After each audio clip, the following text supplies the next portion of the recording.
Muy buenas tardes, queridos colegas, queridos estudiantes, administrativos. Sea este el momento para invitarlos a que participemos en estos procesos y en otros que se están planeando. Desde ya el Consejo de Facultad hemos venido planteando una serie de actividades enfocados a que no fuese una actividad central en marzo 21 del 2026, que cumplimos los 20 años, sino que está planeado, se va a planear una serie de actividades en la cual podamos participar toda la comunidad universitaria. Me refiero desde estudiantes, profesores y obviamente administrativos, personas que nos acompañan y que han estado presentes en el fortalecimiento y el crecimiento, digamos, de esta universidad. La propuesta para el Consejo todavía no está definida, pero es el título en términos generales: Innovación científica para el desarrollo y la paz en Colombia. Considero específicamente, y parte del Consejo es de que Colombia viene en un proceso, ustedes saben, muy dispendioso, muy atropellado, digámoslo así, frente a un proceso, una necesidad que requiere urgentemente nuestra sociedad, que es la paz y la reconciliación. Entonces queremos que los científicos o los profesores científicos que están trabajando con nosotros o los que van a venir como invitados no solamente aporten de su conocimiento, sino que tengan algo que decir respecto a este problema, a este conflicto que vivimos en el país y cómo podríamos aportar. Parte de mi charla en esta inicial, que es de apertura, se refiere básicamente a esto. De una vez les digo, pues el propósito, adicionalmente, por cada charla se va a recolectar un documento tipo artículo, y ya tenemos, ¿cuántas en este momento, Fernando? 8 charlas. 8 charlas, y se van recopilando. La idea es que antes de la celebración del 2026 ya tengamos unas memorias de todas estas charlas, y se sacaría un segundo documento respecto a los aportes de todos frente a lo que es la reconciliación y la paz en Colombia, desde la mirada de nosotros, ¿cierto?, de los académicos. Entonces, está marcado pues esta celebración en los 20 años. Vuelvo y traigo estas diapositivas con respecto a lo que es nuestra historia y cómo surgimos. Recuerden que pertenecíamos a otra facultad y simplemente la facultad, lo que era ciencias, aportaba era básicamente en la fundamentación de las carreras que habían en ese entonces.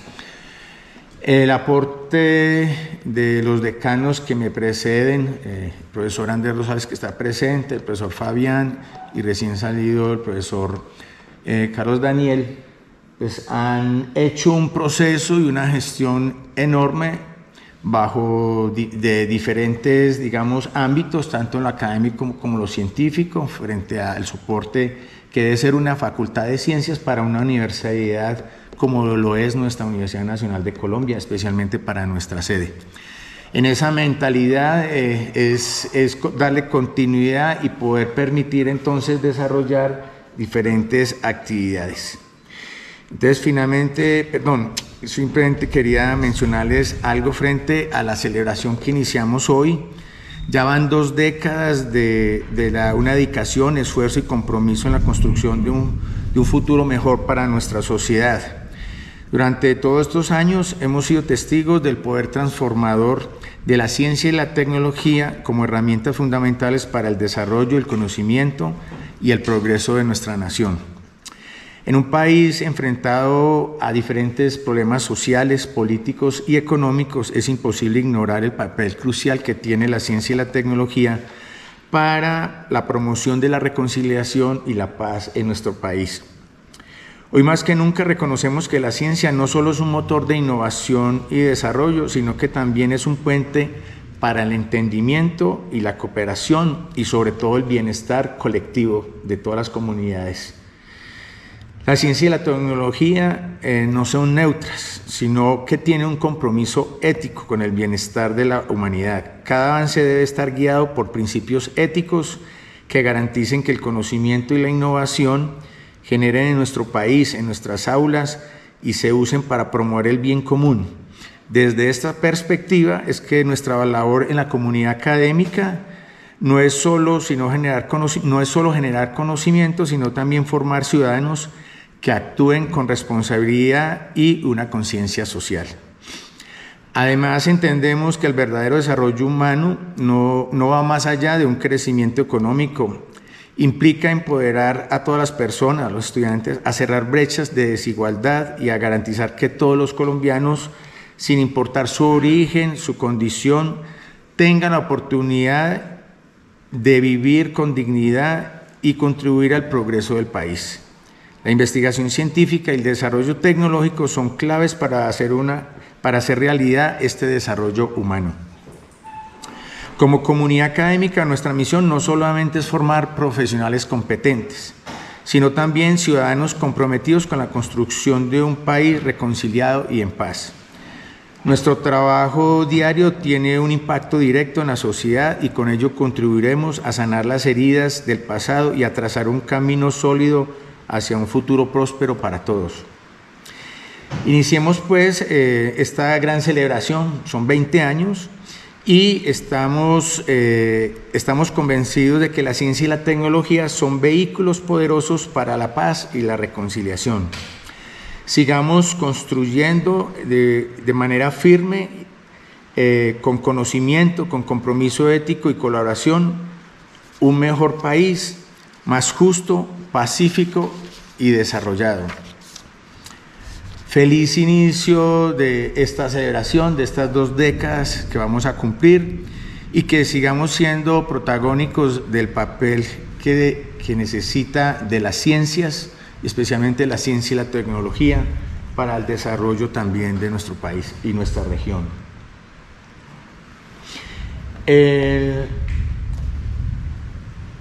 En un artículo el año pasado, un colega aquí de la sede Manizales, a través de un método, creo que Monte Carlo, descifró unas posibilidades frente al desarrollo tecnológico. En ese artículo él plantea que más o menos hacia el 2030 se estaría incrementando en un 20% todos los aportes de ciencia y tecnología.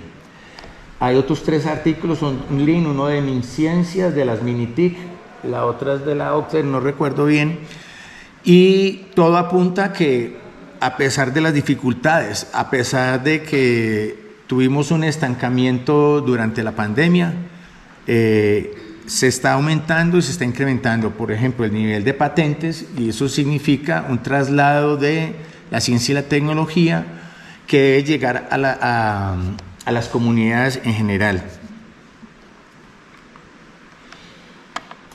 Dentro de, digamos, los diferentes aspectos a que apunta nuestra facultad, podríamos apuntar a diferentes, digamos, ámbitos. Por ejemplo, en el ámbito de la solución de problemas, ya hay unos grupos de investigación o los institutos que han aportado a solución directa, digamos, a solución de problemas en la industria. Pero no solamente es en la industria, ya se está apuntando a problemas de comunidad.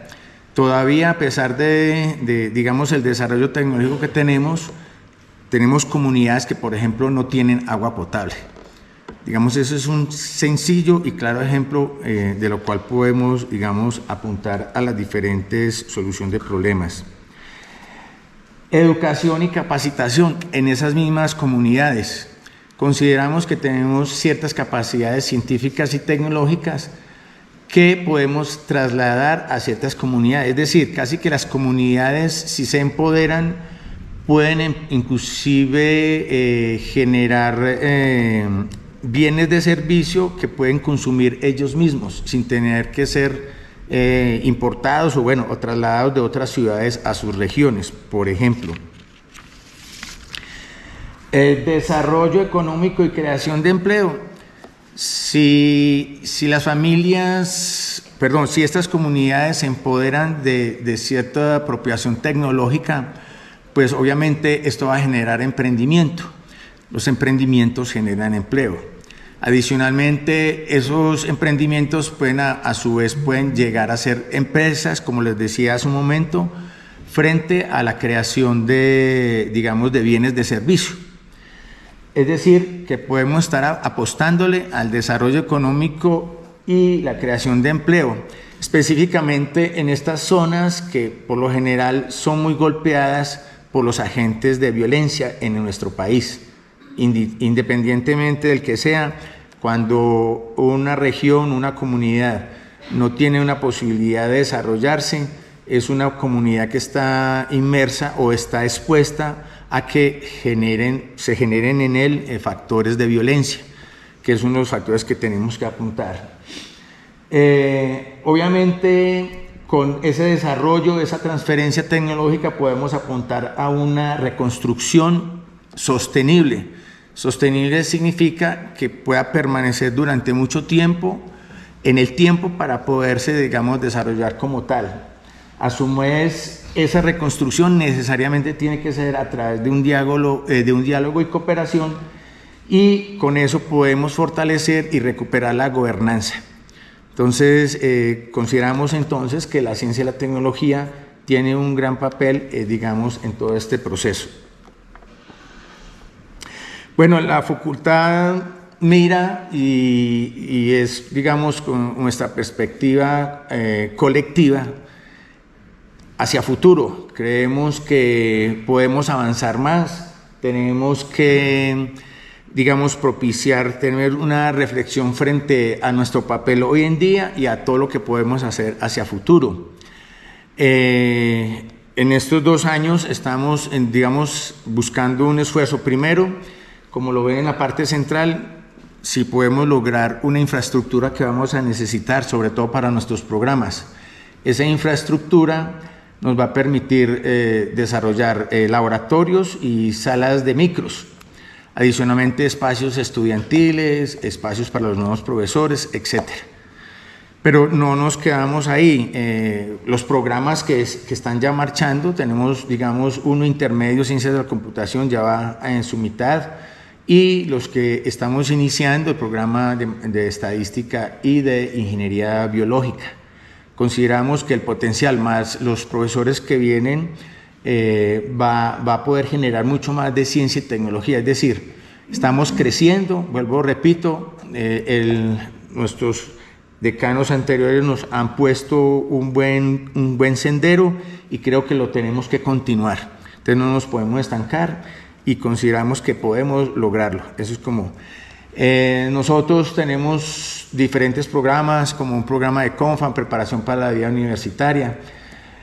Podemos aportar mucho más, digamos, en otros grupos de investigación. Se está aportando también a resolver, vuelvo, repito, problemas como en la industria, pero también se está apuntando a resolver problemas, digamos, en comunidades alejadas.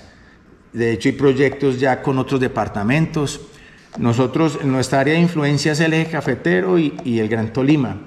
Sin embargo, ya hay grupos que tienen compromisos y proyectos con regiones como Amazonía, Vaupés y Cesar. Es lo que entiendo en este momento y estamos pues revisando. Es decir, estamos aportándole digamos, a lo que estamos mencionando. Bueno, yo pienso que ese es un primer acercamiento que durante estos 2 años pensamos que podemos crecer, conocernos más y tal vez aportar. Y eso es, digamos, nuestra misión como universidad, como fuente de desarrollo, y creo que hay que apostarle, o que vamos a apostarle a esas necesidades que tiene nuestro país y nuestra región. Bueno, entonces quiero dar apertura oficialmente a estos seminarios y que nos permita realmente conocernos y que mirar todos sus potenciales. todos los potenciales que tenemos desde nuestro quehacer, digamos, individual o científico, y que podamos llevarlo a ser algo más colectivo para poder aportarle entonces al país. Muchas gracias. Entonces voy a dar inicio a la charla como tal.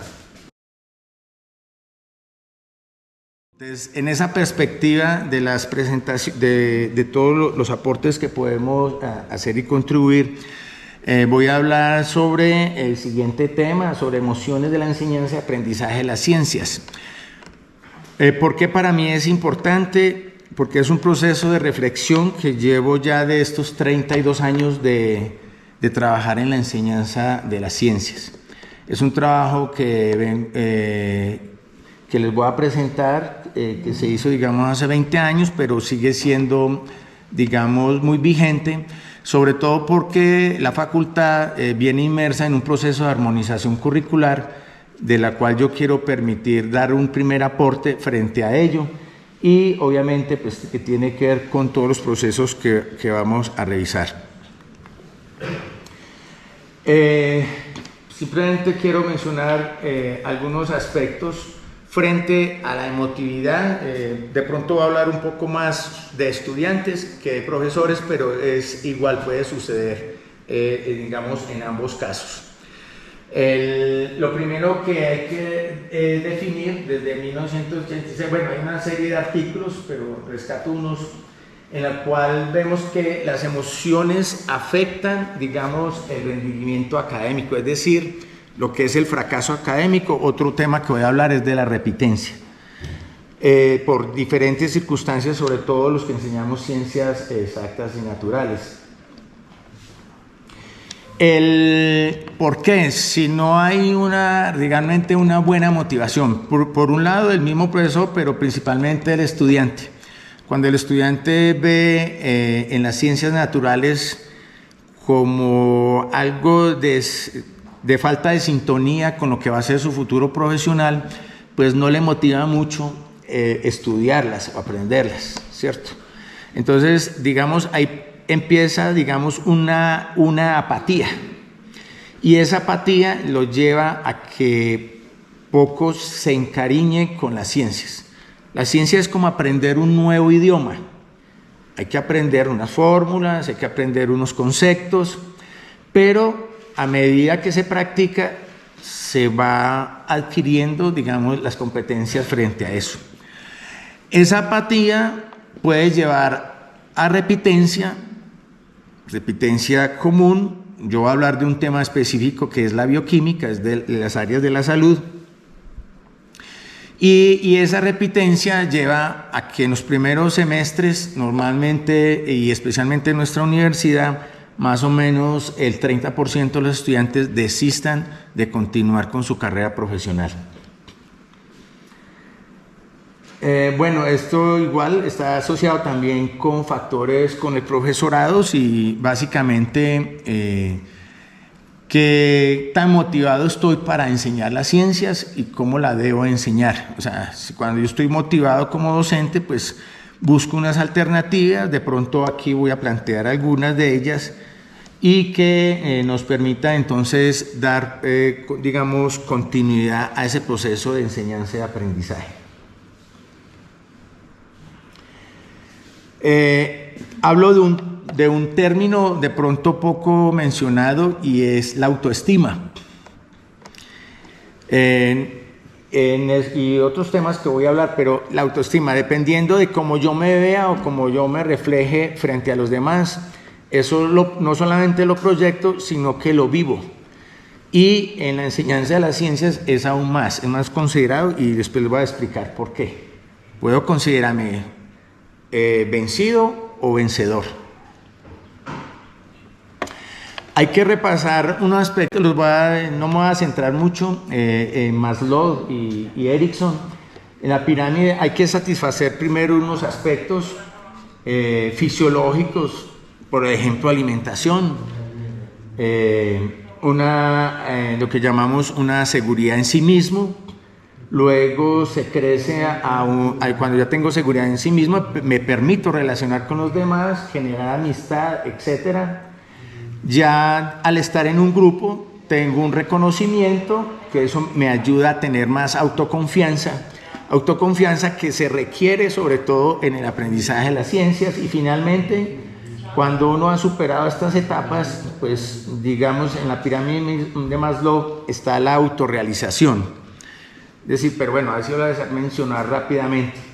Y de otro autor, Erickson, hay unas etapas que vuelven y casi que reiteran lo que mencionó Maslow, pero digamos de otros términos. Se empieza por una confianza, luego una autonomía, luego una laboriosidad, bueno, etcétera, hasta llegar a una integridad o una integridad como tal frente a su desarrollo. El estudiante debe pasar por esas etapas. Se supone que cuando llega a la universidad debe haber cruzado todas estas etapas y debe estar consolidado como tal. Pero no es así, todavía, digamos, recibamos 7 tipos de estudiantes, no digamos que por la palabra adolescente signifique que no lo hayan desarrollado, pero sí se observa perfectamente cuando inician en los primeros semestres un completo aislamiento con respecto a los demás, porque ya a pesar de que han superado sobre todo esa etapa de reconocimiento en el colegio, en la primaria y en la secundaria, entran a la universidad, digamos, solos, tal vez con algún compañero, se le hace falta, se le dificulta relacionarse con los demás y se va aislando. Puede empezar a tener, digamos, dificultades, sobre todo en el relacionamiento y a formar de nuevo, digamos, su sistema de seguridad y autoconfianza. Bueno, entonces, desde un punto de vista que no me voy a concentrar específicamente, digamos, desde las necesidades ontológicas, siempre debemos tener estos 4 aspectos: el ser, el conocer, el hacer y el querer. Pero bueno, no me voy a quedar y detallar frente a esto. Hay unos postulados, sobre todo con la autoestima, que básicamente la persona con buena autoestima lo demuestra y el que no lo tiene también. Básicamente es una actitud que también responde a factores cognitivos, afectivos y comportamentales, pero esa actitud o ese juicio de sí mismo puede ser modificado. La misma estancia en la universidad les permite cambiar a los estudiantes, digamos, ese juicio que tienen, su reconocimiento, porque con las ciencias se potencian las capacidades que tienen los estudiantes. A pesar de que a todos se les da, digamos, unos conceptos, unos los desarrollan más que otros. Es decir, eso les posibilita un mayor desarrollo frente a su conocimiento. Y básicamente la autoestima me genera unos roles que yo puedo identificar y yo puedo manejar. La autoestima, digamos, son más aspectos, pero en el estudio que yo realicé apunté a buscar estos 4 aspectos. Primero, la autoconfianza. Recuerde ahí la escala de Maslow. Llegar a la autoconfianza, es decir, que cuando ya la persona tiene confianza, ya conoce el concepto o la competencia que desarrolle, se atreve a ir más allá. La autosatisfacción es que con lo que realiza y lo que produce, digamos, se siente satisfecho consigo mismo y lo que está desarrollando en la universidad. La creatividad, dentro de esa autoconfianza debe desprenderse la creatividad, porque me tengo que atrever a hacer cosas tal vez nuevas o innovadoras, ¿cierto? Que es lo que mencionamos ahora. Y finalmente una autonomía en la que le permita gobernarse por sí solo. Pues ya se desprendieron de sus padres, tendrán que desprenderse de sus profesores, en el sentido que tienen que aprender por sí mismos, porque pues todo no se da en el aula de clases, sino que él debe potenciar sus capacidades. Eso se llama desarrollo humano.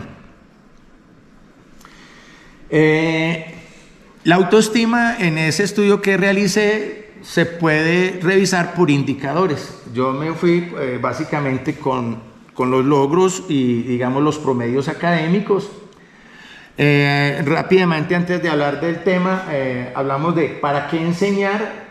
Es lo que estamos viviendo ahora con la reforma o, digamos, la armonización curricular, las finalidades formativas. es decir, los 4 pilares que tenemos frente al desarrollo de cada programa. ¿Qué enseñamos? Está ya también en esa armonización curricular, los resultados de aprendizaje. Con los resultados de aprendizaje tenemos que tener en cuenta qué es el profesional que estamos formando. ¿Cuándo lo hacemos? Pues obviamente hay una serie de asignaturas que deben apuntar a esos resultados de aprendizaje y el cómo tenemos que mirar, digamos, las diferentes estrategias didácticas que deben de tener los profesores para que se adquieran esas competencias, es decir, esos resultados de aprendizaje que luego vamos a evaluar. El cómo básicamente es mediado por la interacción que tenemos que tener, la emoción del profesor con la emoción del estudiante. Y los medios, por ejemplo, nuestros laboratorios de ciencias, normalmente necesitamos experimentación. ¿Y cómo lo vamos a cumplir? Por ejemplo, por proyectos, que es lo que os voy a plantear en el trabajo que realicé. Bueno, este es el estado actual, digamos, de las ciencias, digamos, unas percepciones que se tienen sobre todo de lo que ya he mencionado y básicamente los diferentes modelos para poder llegar a alcanzar el desarrollo humano. El caso que les voy a plantear así rápidamente se desarrolló tanto en la Universidad de Caldas como aquí en la Universidad Nacional. Había unas características que íbamos a revisar, había unas necesidades de reconocimiento, pertinencia, responsabilidad, aceptación y generación y sobre todo relaciones de autoestima. Lo primero que se hizo durante 2 años, vuelvo y repito, el programa, la asignatura que daba era bioquímica, es una asignatura que tiene un grado de complejidad porque normalmente se da en primer semestre sin darse, por ejemplo, unos conceptos básicos de química general y de química orgánica. Entonces tiene, digamos, un cierto grado de dificultad, pero no lo suficiente como debería ser, ¿cierto? Entonces, el primer cambio, ya les voy a decir los resultados, es que había mucha repitencia. Y lo que se hizo en esa evaluación tradicional, que no tan memorística, pero sí, digamos, descontextualizado, se llevó a un nuevo modelo en el cual se utilizó el modelo de aprendizaje basado en problemas de tipo contextual, es decir, relacionados con, en ese caso para ellos, por ejemplo, con la medicina o con el deporte, porque en bioquímica se da en medicina y en estudiantes de educación física. ¿Qué observé en esos 3 años? Perdón, si fueron 4 semestres, o sea, 2 años, y que antes de aplicar el nuevo modelo basado en problemas, se pasó de una repitencia más o menos alrededor del 45, casi 50%, se logró bajar solo como a 20, un poquito más de 20. Eso permaneció así, eso fueron los primeros 2 años, bueno, 3 semestres dice ahí. Luego hubo un proceso más específico con los estudiantes repitentes.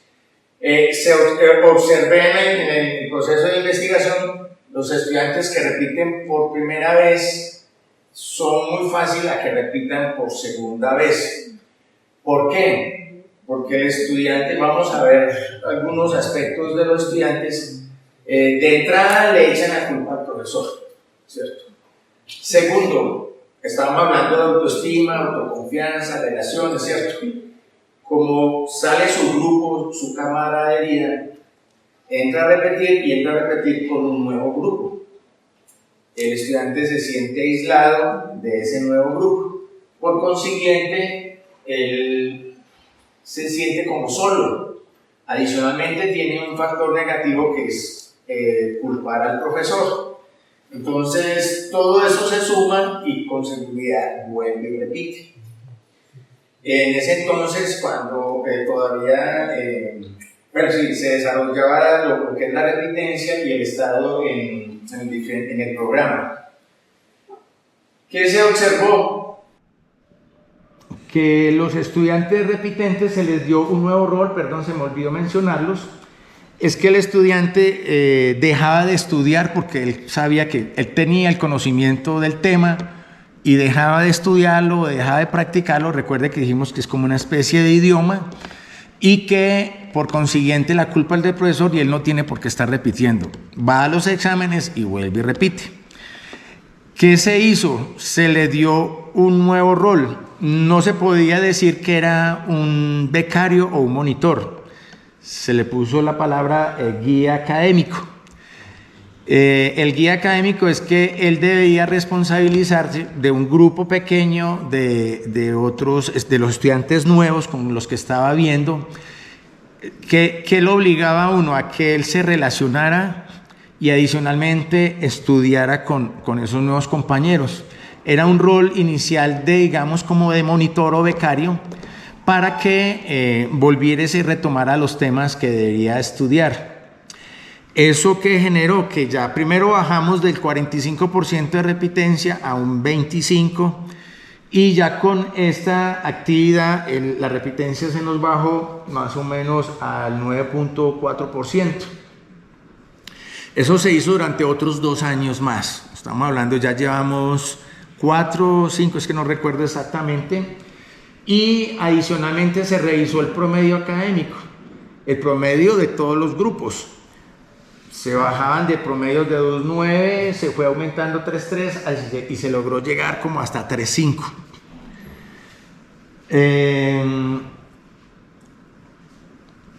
Digamos, esto fue interesante porque ya bajamos del 45% casi a un 10%.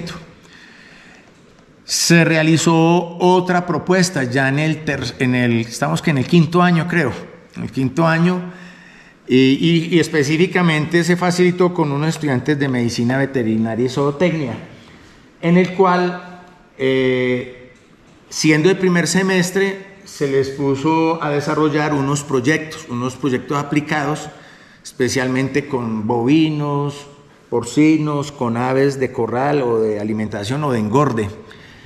Y en este proceso se enlazaba no solamente los conceptos, o sea, se contextualizaba, sino que ya tocaba su campo profesional. En ese campo profesional, y ellos debían desarrollar todo un proceso en 3 meses. Más o menos un semestre, estamos hablando de 4 meses. Entonces, en 3 meses tenían que desarrollar un proyecto. Entonces, en ese proceso, en ese último grupo donde se aplicó esta prueba, digamos, contribuir el 64, eran 103 estudiantes. A través de la experimentación. El 64% de esos 103 estudiantes eran todos repitentes. Ya, pues el trabajo previo, ya tendría que actualizar. El 51% era por primera vez, que es donde estaba el riesgo de encontrar una correlación significativa entre autoestima y desempeño. El 22% eran repitentes por segunda vez y el 26.8% por tercera vez. Ahí no está descifrado. Finalmente en la universidad es donde menor del 1% y eran estudiantes más que nuestra personalidad. Entonces, que el sistema los había sacado, pero es desde la Universidad de Caldas y el sistema los sacó, pero podían pedir reingreso. Es decir, entran a repetir por cuarta o quinta vez. Aquí de pronto le hago una propaganda a la maestría en enseñanza de ciencias exactas y naturales. Nosotros con los proyectos buscamos que la repitencia se bajara difíciles a un 3% de cada una de las ciencias naturales. Es decir, hay tal como también de las ciencias exactas, el aprendizaje basado en proyectos, primero aumentar una mayor motivación, el aprendizaje basado en problemas, que es dentro de los que se está planteando o que se vienen desarrollando ya diferentes profesores científica para y todo eso, el aprendizaje de las ciencias, que es lo que nos compete acá en la facultad. Es decir, adicionalmente, el promedio subió, habíamos logrado subir 3.5 y aquí se subió a un promedio académico de 3.6. Bueno, digamos las observaciones así rápidamente. Como yo logré medir la autoestima, se vio que se podía, digamos, fortalecer el estudiante fue protagónico de su proceso de enseñanza-aprendizaje. El trabajo en equipo le permitió adicionalmente, perdón, se me olvidó mencionarles que los proyectos se podían hacer también en equipo. Los estudiantes repitentes destacaron, digamos, estas características. Les permitió ser más responsables, tuvieron mayor compromiso, es decir, tuvieron más desarrollo de su autonomía y finalmente tenían una mayor autoconfianza porque ya podían interactuar con otras personas, con sus homólogos. La justificación básicamente de todo este proceso es cómo mejorar nuestra didáctica frente al proceso de enseñanza-aprendizaje, cómo lograr una mejor calidad en la educación y cómo podemos aportar al desarrollo integral de los estudiantes. Lo que se sabe del tema, algunos temas específicos. Hay otra cosa que no había mencionado, una baja autoestima puede ser también producto de una familia disfuncional, hay factores psicológicos, son diferentes factores, pero lo que nos compete a nosotros dentro de lo académico y es que la enseñanza de las ciencias pues debe tener, digamos, un grado de emotividad frente y de buena actitud. Entonces tenemos que tener una motivación y una curiosidad frente a la enseñanza de las ciencias. Las ciencias además requieren ¿cómo se dice?, permanencia y estar constantemente en el proceso, porque obviamente se van a cometer errores, hay que volver a repetir experimentaciones, etc. No es como el concepto siempre de estar el científico en un laboratorio, no necesariamente estar todo el tiempo en un laboratorio, pero digamos en términos generales es superar los fracasos que se generen en esa experimentación y volverlos a desarrollar.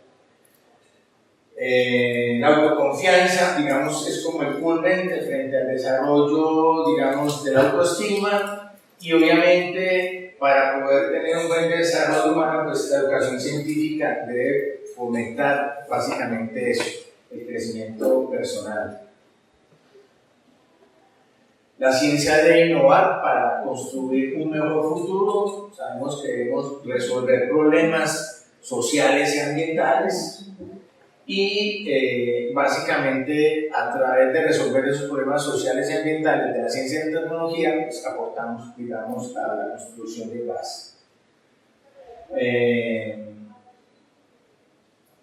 Si construimos mejores comunidades, pues obviamente va a haber un mejor bienestar comunitario, y si hay un mejor bienestar comunitario, pues va a haber una mejor transformación social.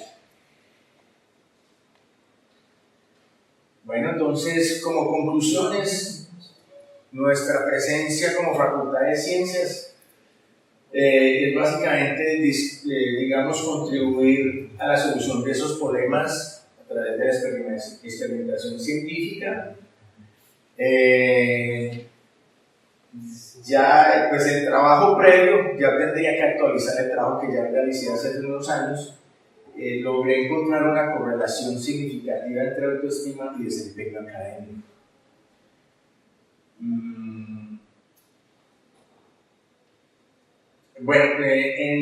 Finalmente en la universidad es donde nosotros desarrollamos más nuestra personalidad. Entonces, son diferentes factores, pero es desde la enseñanza de las ciencias que se consolida.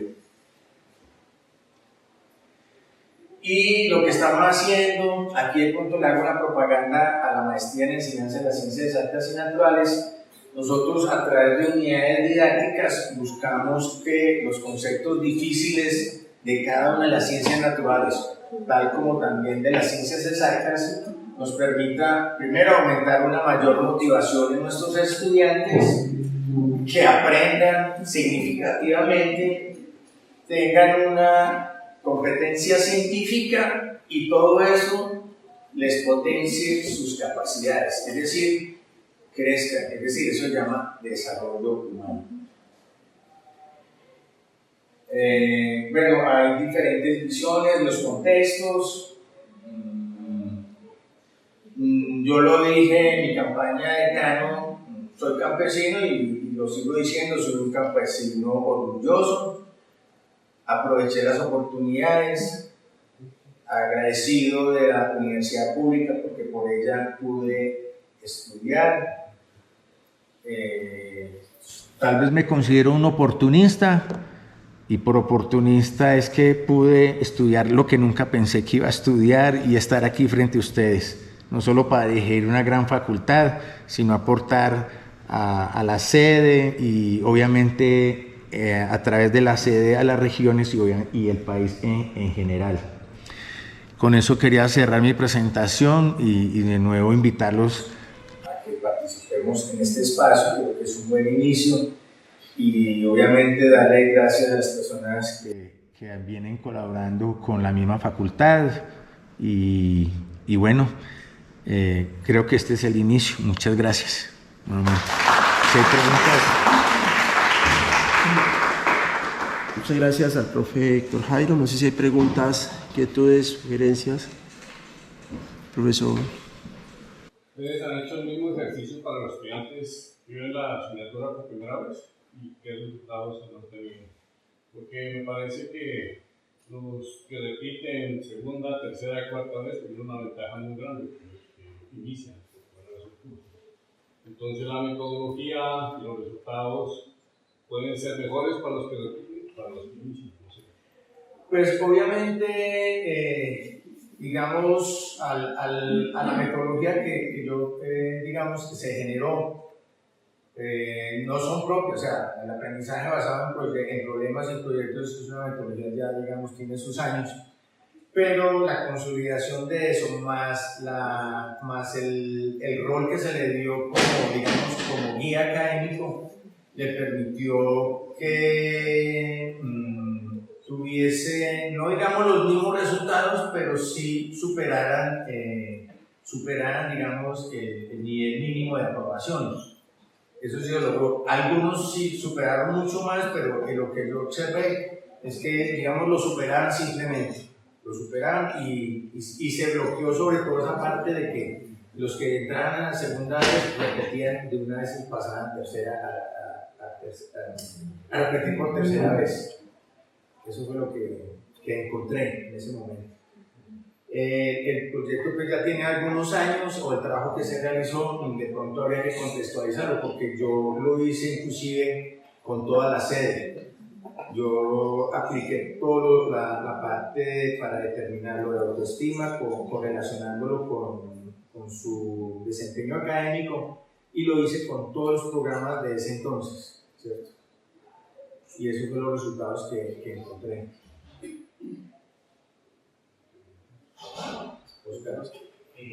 Profesor Héctor, muy interesante el trabajo.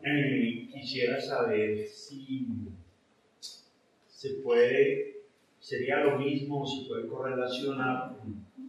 Una vez estoy viendo un estudio que hablaba de algo así como en español, como mentalidad de crecimiento y mentalidad fija, ya sea en un estudio con estudiantes que apenas ingresaban a la universidad y tratar de determinar qué personas tenían esa mentalidad de crecimiento, que en sí quiere decir que pues no estaban como condicionados a creer que no podían ser más inteligentes, que podían mejorar más, que por el contrario, si se esforzaban podían mejorar cada vez más, podían hacerlo mejor con el pasar del tiempo, y otras personas que consideraban que no podían crecer más.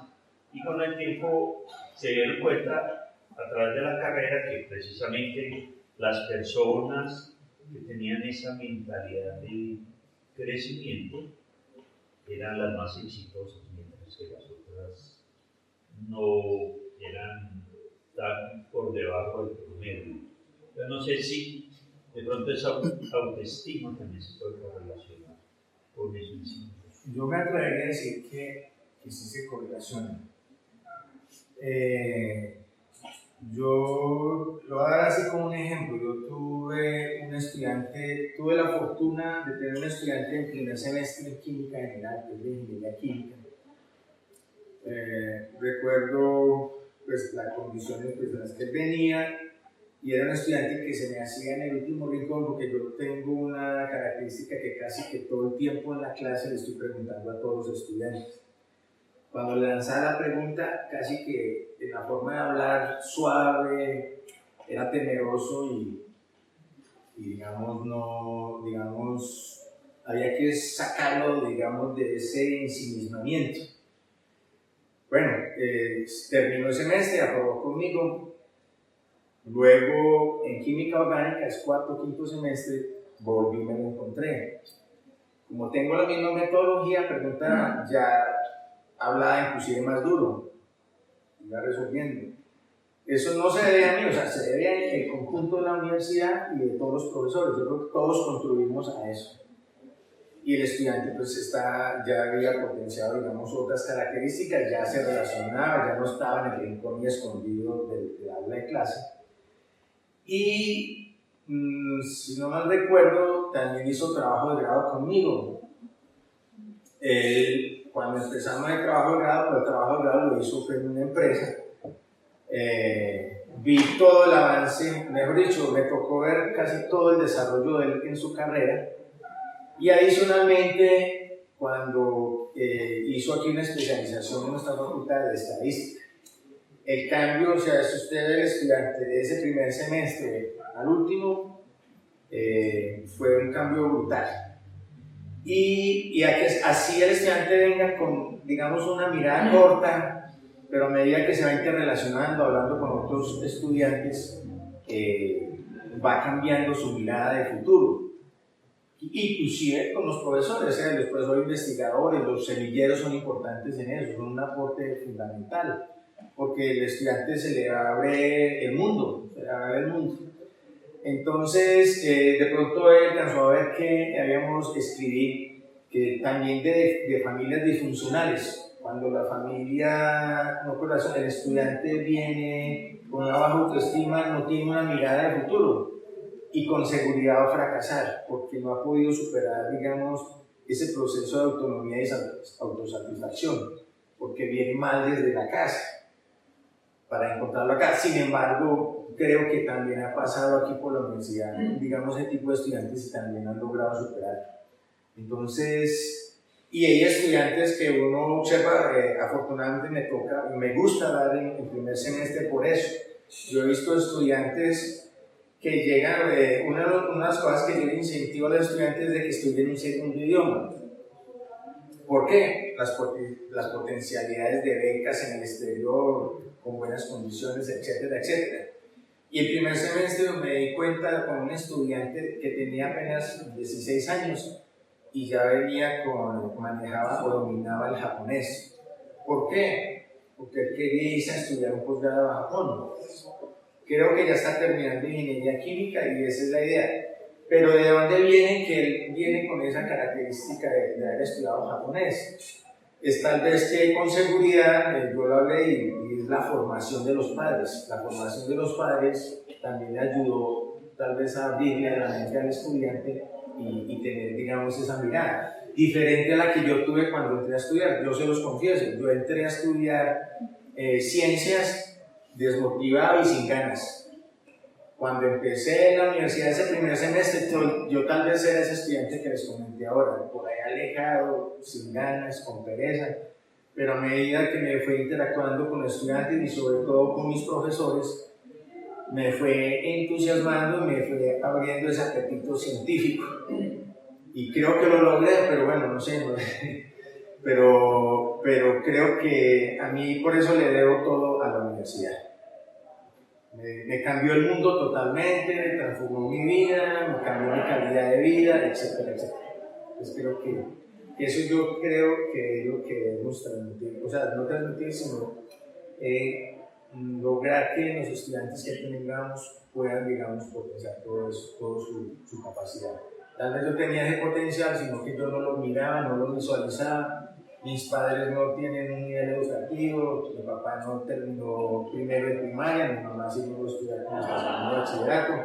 pero lo poquito que me enseñó mi mamá y su insistencia fue la que me tuvo acá, o estoy acá, por todo ese proceso de aprendizaje que lleva, y todavía sigo aprendiendo. Y me emociona como profesor seguir enseñando, todavía me emociona, me da nervios encontrarme un nuevo grupo de estudiantes, interactuar, y bueno, son 32 años y creo que todavía sigo emocionado como profesor y orgulloso de ciencias. Eso es. Muchas gracias. Vamos por comenzar esta primera charla. Muchas gracias por el